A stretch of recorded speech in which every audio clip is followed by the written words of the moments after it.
আসসালামু আলাইকুম রহমতুল্লাহ। এটা হলো পাওয়ার স্টিয়ারিং পাম্প বা স্টিয়ারিং সাসপেনশন, আরবিতে বলে দুদা ডাইরেকশন, দুদা ডাইরেকশন বা আইলবা দুদা ডাইরেকশন, দুদা ডাইরেকশন, আইলবা দুদা ডাইরেকশন বলা হয়।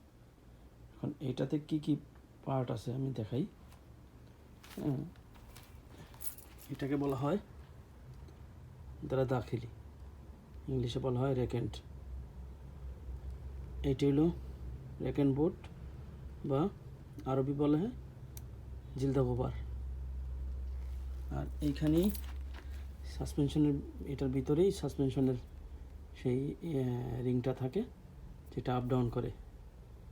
এটা বসে হইলো দুইটা টায়ারের সাথে সম্পর্ক থাকে। আর এটা হচ্ছে এই পাওয়ার, এটা হলো সেই পাওয়ার।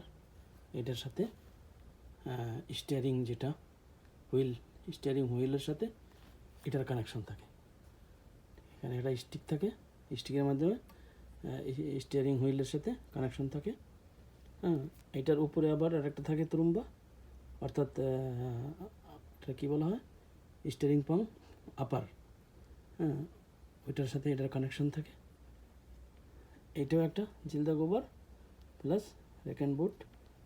এটা হচ্ছে রেকেন্ট, আরবি দাখিলি। এই হচ্ছে দুদা ডাইরেকশন কামেল, আলবা দুদা ডাইরেকশন কামেল। তো অনেক ভাই দোকানে আইসা বলে